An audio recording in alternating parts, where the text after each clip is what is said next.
एक और सज्जन हैं जिनका नाम है श्री चंपत राय। जी जी, वो इस विवाद के बड़े केंद्र में हैं और केंद्र उनके में है। खिलाफ, मैं तो उनको नहीं जानता, मैं तो केवल तभी उनकी तरफ ध्यान गया जब उन्होंने कहा था कि नरेंद्र मोदी विष्णु भगवान के अवतार हैं। तब मुझे लगा कि इस नाम के सज्जन कौन है और ये कौन क्या कह रहे हैं। उससे पहले मैं उनकी उपस्थिति से पूरी तरीके से नावाकिफ था। बहरहाल, तो चंपत राय जी ये अशोक सिंघल के साथी थे, उनके जी सहायक रहे होंगे।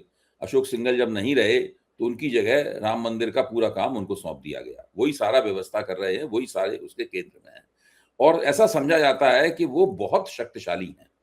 जी उनको राष्ट्रीय स्वयंसेवक संघ का आशीर्वाद भी प्राप्त है, उनको नरेंद्र मोदी की सरकार का आशीर्वाद भी प्राप्त है और मैं ये मोटे तौर पे ऐसा समझता हूं कि शायद उन्हें योगी आदित्यनाथ की सरकार का आशीर्वाद भी प्राप्त है। सब लोग उनके साथ हैं। अच्छा, उनके खिलाफ एक बहुत जबरदस्त आवाज है और वो आवाज अयोध्या के भीतर से, वो आवाज भाजपा के भीतर से, भाजपा से जुड़े हुए लोगों का जो उनका पूरा इकोसिस्टम है उनके बीच में से उठ रही है। ये सारी गड़बड़ी इस आदमी की वजह से हो रही है। फिर भी ऐसा लगता नहीं है कि उनका कोई बाल भी बांका कर पाएगा।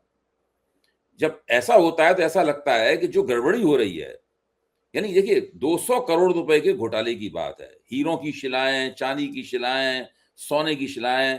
अजय राय ने दिल्ली में प्रेस कॉन्फ्रेंस की है जिसमें यह आरोप जी लगाया गया है, जो कांग्रेस के प्रदेश अध्यक्ष हैं, इसमें यह आरोप लगाया गया है कि ये सारी शिलाएं कहाँ हैं, इनका कोई हिसाब किताब नहीं है। अच्छा, हिसाब किताब रखे बिना आ, करोड़ों अरबों का चंदा वसूलना और उसको अपने पास रखना और उसको राजनीतिक आंदोलन में लगाना, ये परंपरा श्री अशोक सिंघल की डाली हुई है। आपको ध्यान होगा जबकि राम जन्मभूमि आंदोलन चल रहा था तब इस बात की कोई गारंटी नहीं थी कि राम मंदिर कभी बनेगा या नहीं बनेगा। उस वक्त रामशिलाओं के लिए जो ₹1.25 का एक कूपन कटता था उसके ऊपर बड़ा विवाद खड़ा हुआ था। इनकम टैक्स ने अशोक सिंघल को और विश्व हिंदू परिषद को एक नोटिस दिया था। इस नोटिस के बारे में जब मीडिया में चर्चा हुई तो कहा गया कि 700-800 करोड़ रुपए का घोटाला है। अशोक सिंघल ने उसका खंडन करते हुए कहा था कि घोटाला ये भाई 700-800 करोड़ रुपए का चंदा ही नहीं आया, चंदा तो केवल 7-8 करोड़ रुपए का आया, इतना बड़ा चंदा ही नहीं है, इसलिए ये बात कहना उचित नहीं है। बहरहाल विश्वबंधु गुप्ता जो एक बहुत बड़े इनकम टैक्स ऑफिसर थे, कमिश्नर स्तर के, उन्होंने वो नोटिस दिया था। हाँ, उन्होंने नोटिस दिया था और उनकी बड़ी चर्चा हुई और उनके बड़े बड़े इंटरव्यू भी बाद में छपे। तो बिना हिसाब किताब उनका तबादला भी हो गया था फिर यहाँ हाँ, बिना हिसाब दिल्ली किताब से। रखे हुए ये सब करना और जो भी हिसाब किताब की मांग करे उसको ठेंगा दिखाना और उसको राम के नाम पर उसका मुंह बंद करना, ये सारी परंपरा यहाँ पे चली जा रही है। अब यहाँ समस्या ये है कि जो लोग आरोप लगा रहे हैं वो सब अंदर के ही लोग हैं, बाहर का जी व्यक्ति तो कोई आरोप लगा नहीं रहा है। और अभी अभी जिस चैनल पे आप थे वहां एक वरिष्ठ पत्रकार और बैठे हुए थे, उत्तर प्रदेश के मामलों के जानकार। उन्होंने ये कहा कि योगी आदित्यनाथ ने तो अपने प्रशासन को आदेश दे दिए थे जी कि कोई भी इस मसले में हाथ नहीं डालेगा, दूर रहेगा, जब तक कि वो खुद अनुरोध ना करें। हाँ, और ये जब कहा उन्होंने उन जी, पत्रकार हाँ ने। जी, जब उन्होंने खुद अनुरोध किया तब फिर इस वहां पर एसआईटी बनाई गई। और मुझे लगता है कि समाजवादी पार्टी के प्रवक्ता उदयवीर सिंह की ये बात सही है कि एसआईटी के पास इतना बड़ा रुतबा और इतना बड़ा अधिकार नहीं है कि वो राम मंदिर ट्रस्ट में बैठे हुए जो बड़ी बड़ी हस्तियां हैं उनके खिलाफ कोई जांच कर सके। तो कुल मिला के उनका कहना है कि ये सब पूरी तरह लीपा पोती की कोशिश हो रही है। जब ये सवाल ये उठाया गया कि भाई पूछताछ तो चंपत राय से भी हुई है, तो जब तो उसकी व्याख्या इस तरह की गई, पूछताछ नहीं हुई है, बैठ के बातचीत हुई। किया गया होगा कि इस मामले को कैसे निपटाया जाए। अब हो गया तो हो गया। दूसरी जी और भी बड़ी चिंता की बात यह है कि कल एक खबर आ रही थी जिसको मैंने दर्ज भी किया अपने चैनल के ऊपर कि जो पैसा निकला है दान पात्र से वो बहुत बड़ा पैसा है, बहुत बड़ी रकम है। उस पैसे को धीरे धीरे करके किश्तों में उसमें वापस डाला जा रहा है। अच्छा। हाँ, वापस डाला जा रहा है ताकि जब वास्तव में गिनती हो तो उसमें कुछ निकलाए नहीं उसके अंदर। हाँ कि भाई जितना आया उतना मिल गया। नहीं, वो गया ही नहीं कुछ, ये तो बेकार की बात थी। हाँ आप गिन लीजिए, आप गिनती कर लीजिए। अच्छा, अच्छा, ये जो सब पूरा चल रहा है मामला और ये सारी की सारी बात है कि पैसा वापस डाला जा रहा है, ये मैंने भारत टाइम्स और अमर उजाला का जो वेब संस्करण होता है उसकी जो खबर होती है उसके अंदर मैंने ये कहीं बात पढ़ी है कि पैसा दावा किया जा रहा है कि नहीं पैसा वापस लाया जा रहा है। तो ये तो वैसी बात रही कि किसी ने बलात्कार किया है तो अदालत उसको आदेश दे कि आप जिसके साथ बलात्कार किया उसके साथ शादी कर लीजिए, मतलब उत्पीड़क और उत्पीड़िता की शादी करवा दी जाए। ये तो उस प्रकार की बात हो गई भाई।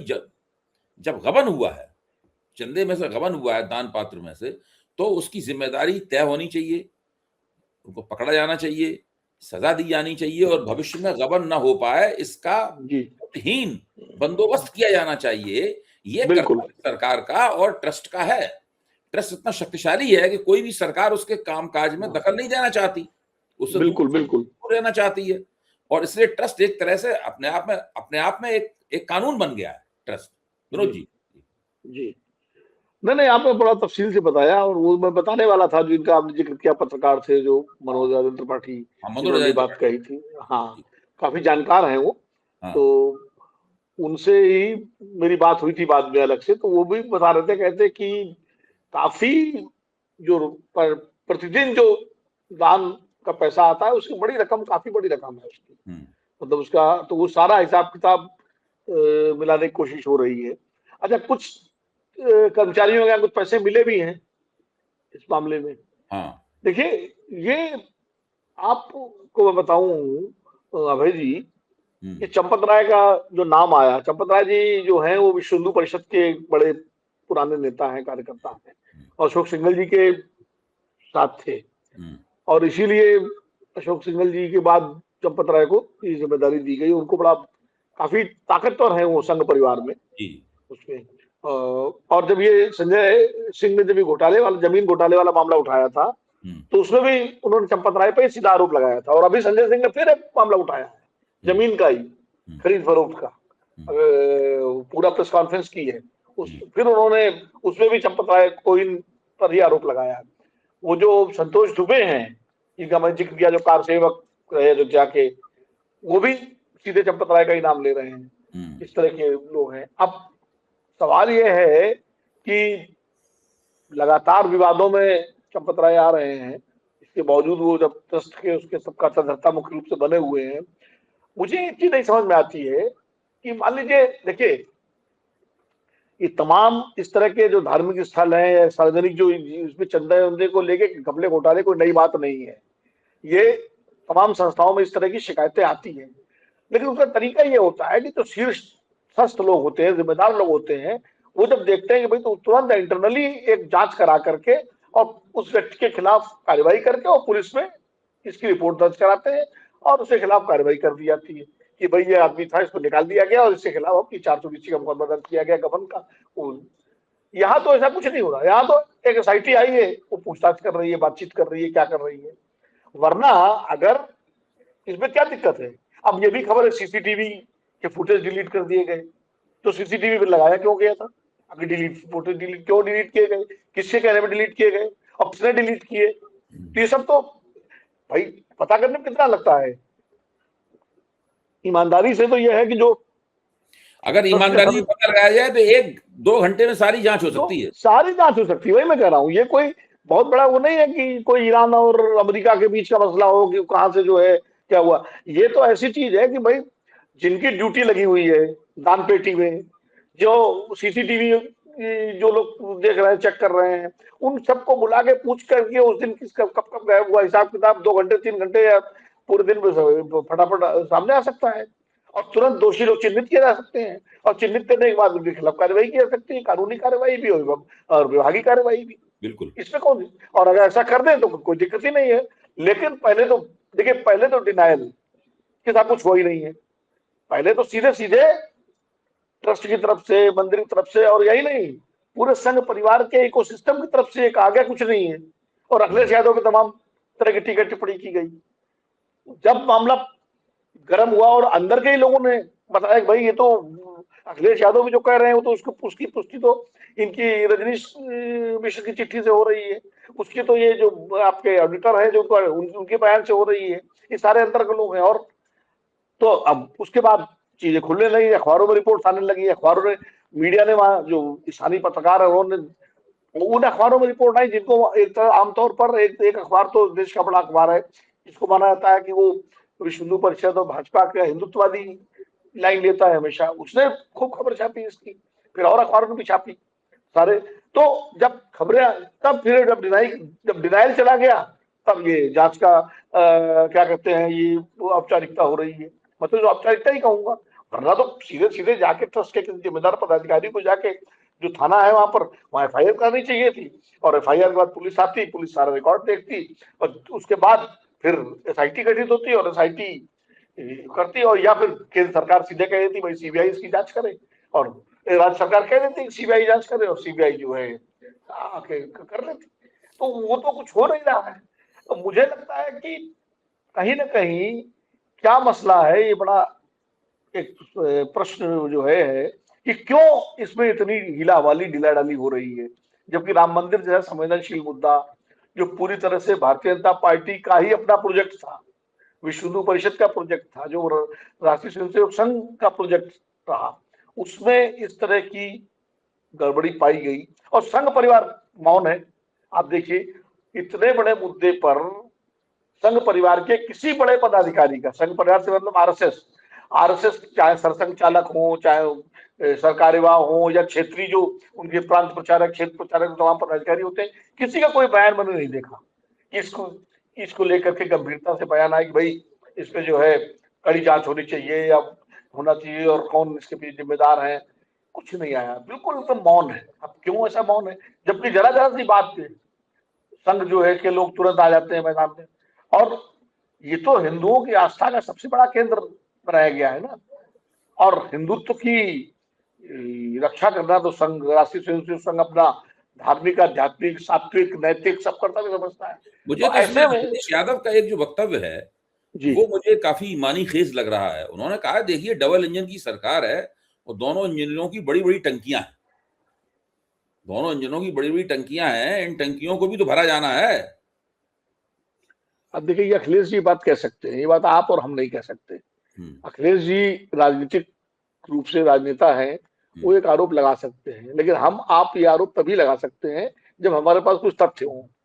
नहीं, हम हमारे तो पास एक सर्कमस्टेंशियल बात तो है। हम देखिए तो खाली हम तो खाली यही सवाल उठा सकते हैं कि आखिर किसको बचाने की कोशिश हो रही है, वही वही बस हम ये सवाल उठा सकते हैं मतलब ये जो ये कि देखिए, अगर अगर वो धन जो निकाला गया गैर कानूनी तरीके से, बेईमानी से, दान पात्र से, अगर उस धन को वापस डालने का उपक्रम हो रहा है तो इसका मतलब ये है कि इसकी धन रफा दफा करने की बड़ा तैयारी हिस्सा है, जो है, हैं? मतलब रफा दफा करने की बात हो रही है फिर तो दफा दफा मामले में। करने की बात नहीं, धन का बड़ा हिस्सा शक्तिशाली लोगों के की पहुंच में है, जिसको वो चाहें तो कहीं और भेज सकते हैं, चाहें तो वापस दान पात्र में डलवा सकते हैं।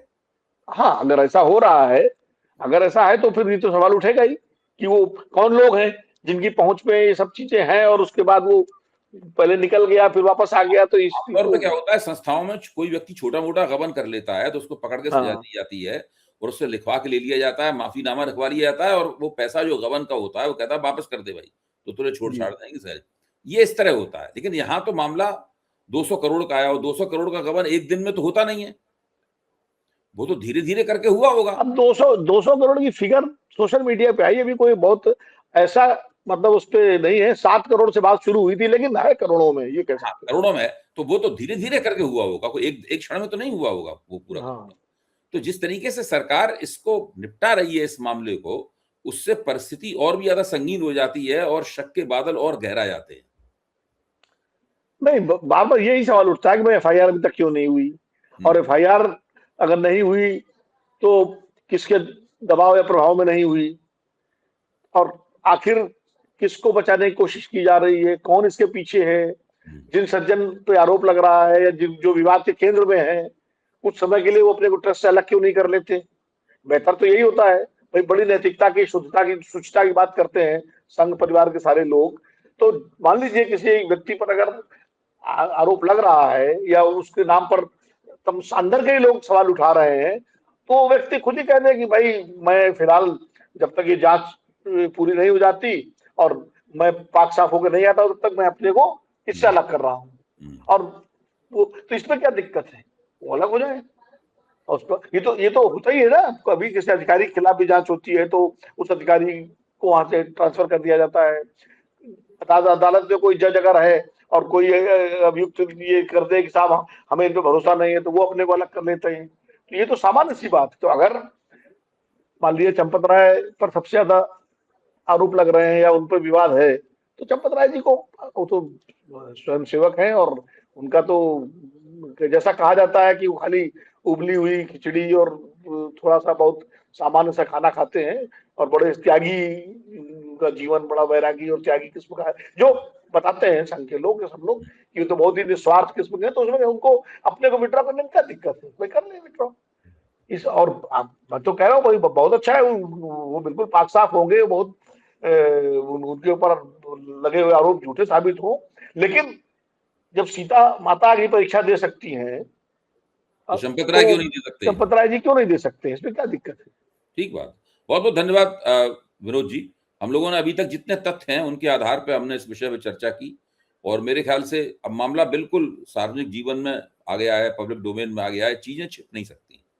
अगर लीपापोती हो रही है तो वो साबित हो जाएगा कि लीपापोती हो रही है, क्योंकि सारे पत्रकार लोग उसको देख रहे हैं, सबकी निगाहें वहीं टिकी हुई हैं।